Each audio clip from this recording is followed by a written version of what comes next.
In the town of Machiasport, Maine, the year is 1998. A family home is seen tainted by blood, evidence of a violent struggle. A woman lies dead on the floor. Amidst this scene, Sam, a small girl, looks upon her mother's dead body. In a heartbreaking act, she then begins to breastfeed from her mother's dead body. The episode then shifts to the year 2022. The girl, now an adult, works as a mortician in Whittier, California. Her days are filled with the task of embalming and preparing the deceased for their final rest. After a visitation service, the funeral director, Henderson, meets her outside, acknowledging her exceptional work.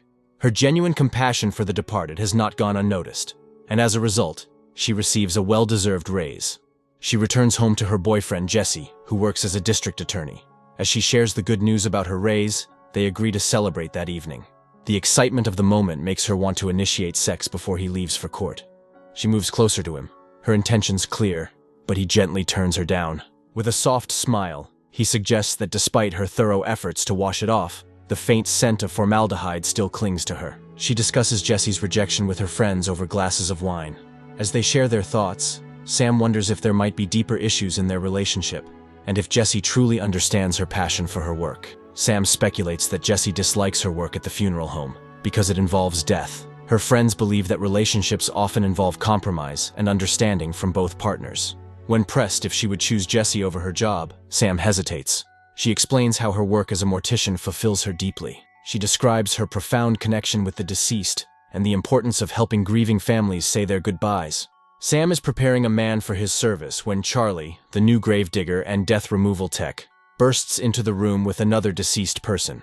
As Charlie handles the body, Sam notices him whispering something to the woman in the body bag before he respectfully exits. Intrigued, Sam's curiosity about Charlie's actions grows. Later, Charlie admits to Sam that he thanked the deceased person for allowing him the honor of escorting her. He considers it a sacred duty to show respect and gratitude to those he transports.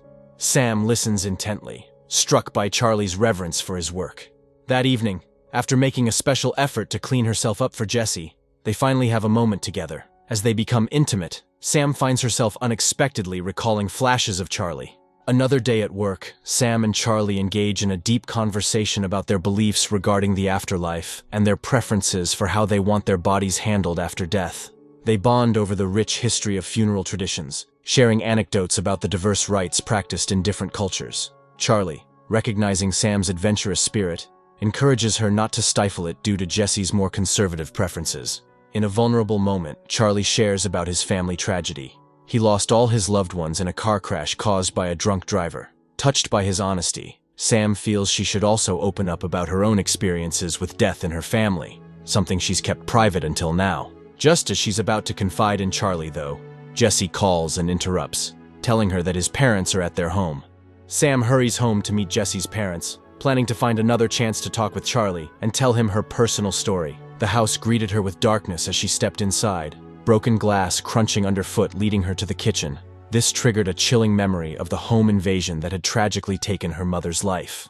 Overwhelmed by grief and fear, Sam collapsed, tears streaming down her face.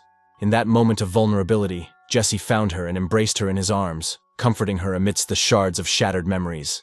But his embrace was quickly shattered by a surprise burst of guests behind him, revealing a festive scene meant to celebrate what he believed would be a joyous occasion, his marriage proposal. Confusion and pain clouded Sam's mind as she realized the crunch underfoot wasn't just broken glass. It was a wedding proposal, spelled out in her favorite cereal and rose petals.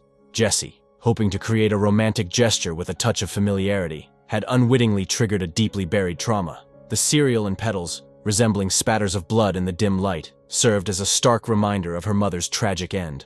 Struggling to compose herself, Sam gently declined Jesse's heartfelt proposal, her voice heavy with sorrow and regret. She explained that the cereal, kept as a keepsake of her mother, was not just food, but a poignant link to her past. Overwhelmed by emotions and feeling misunderstood in her grief, she tearfully told Jesse he deserved someone normal, someone who could share in the joy of his romantic gestures without the weight of tragic memories. With a heart heavy with sorrow, Sam fled from the house, leaving behind a bewildered Jesse and a room full of well-meaning guests. The night, which had begun with hopes of celebration, ended in fractured dreams and unspoken words, leaving both Sam and Jesse to grapple with the painful aftermath of love and loss. Another night weighed heavily upon Sam as she approached the next body in the morgue, labeled John, on the paperwork. With a practiced yet heavy heart, she lifted the sterile sheet, anticipating the grim reality of another young life lost to overdose. Instead, her breath caught in her throat as Charlie's familiar face greeted her in silent repose. Tears streamed down Sam's cheeks as she whispered to the motionless figure. Charlie had been her anchor in the darkness, the only one who understood and accepted her. She kissed him gently, seeking solace in his cold stillness. Consumed by an overwhelming need for solace, Sam found herself clambering onto the lifeless form, seeking an intimacy that defied reason and logic. But then, a jolt of horror shot through her as the corpse's hand twitched, gripping her leg with an icy grasp. Recoiling in shock and revulsion, Sam stumbled backward, her mind reeling. Returning to the slab, she found it empty, devoid of Charlie's form but for the lingering scent of death. Fear and confusion overwhelmed her as she fled the morgue, retching violently in the corridor. Outside, Charlie stood before her, alive and breathing. Sam confronted him with a mix of disbelief and anger. He tried to explain, rationalizing his actions. He had taken a pill to slow his breath and used a prosthetic incision from an autopsy, all in a misguided attempt to snap her out of her despair.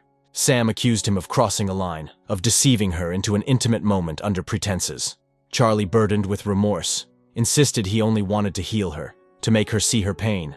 Their confrontation escalated into a painful exchange of accusations and regrets. Sam, overwhelmed by betrayal, declared they were nothing alike and turned away, leaving Charlie behind in the stark, haunting corridors of the morgue. 2 months had passed since Sam left the morgue, now working at a makeup counter, where the days were a stark contrast to the shadows of her former life. Occasionally, memories of Charlie would creep into her thoughts, the ghost of the past haunting her every moment.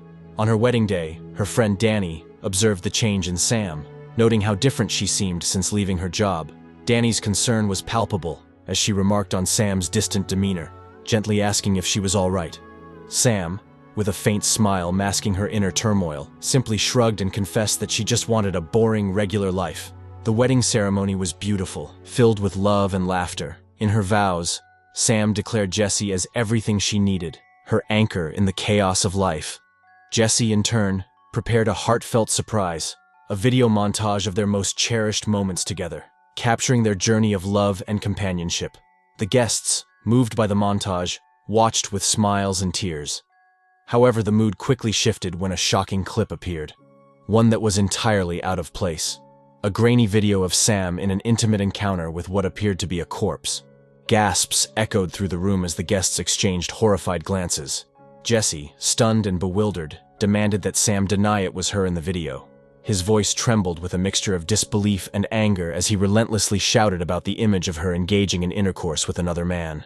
His words sliced through the room, leaving a stunned silence in their wake. Sam, caught off guard and overwhelmed, tried to dismiss Charlie as a delusional ex-co-worker, but Jessie's eyes, filled with confusion and hurt, couldn't ignore the damning evidence before him.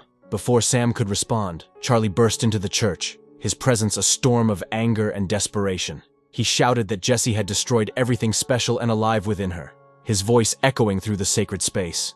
Fury and betrayal surged through Sam as she turned on Charlie, her voice rising with a tumultuous blend of anger and disbelief. She screamed at him, accusingly asking if he had filmed them. Her words were laced with pain and a sense of betrayal. Charlie, his eyes wide with regret, insisted that it was the only way to reveal the truth, to make Sam see her feelings. He claimed that he had done it out of love, to wake her from her delusions. But Sam's anger was too great. She angrily pushed past him, the wedding dress trailing behind her like a blur of fabric. With each hurried step, she fled from the church, leaving behind the echoes of Charlie's professed love and his convoluted justifications. Sam, seeking a maid job, impresses the interviewer with her skills and experience. However, another employee shows the interviewer something on her phone.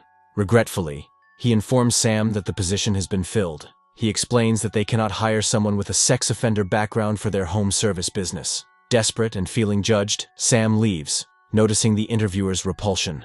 While in her car, Sam stumbles upon a viral Instagram meme featuring a photo of herself with the supposedly dead Charlie. Sam couldn't escape her reputation, finding no solace even in a coffee shop where she saw an old friend too ashamed to greet her. Harsh taunts followed her, branding her a zombie. Feeling alone and targeted, Sam's despair led her to buy a gun. One day, while in her car, she saw Charlie's hearse and chose to follow it. In a tense moment, Sam points her gun at Charlie, blaming him for the chaos in her life. Curious about his strong feelings, she discovers he staged a near-death event to shock her into awareness. Charlie selfishly wanted to maintain their connection. He also confesses knowing about Sam's mother and how Sam had cared for her lifeless body for days, mistaking it for love. Tearfully, Sam admits she misunderstood her mother's condition. Caring for her was the last time she felt secure. Despite her anger, Sam realizes Charlie's prank awakened her from numbness, but she feels he should have let her remain unaware. Feeling desperate and unable to make sense of her life, she points the gun at her head. Charlie convinces her they can find happiness together. Sam reluctantly agrees, shooting him in the stomach and pushing him into the grave he dug. As the earth covers them, they share a final, twisted intimacy.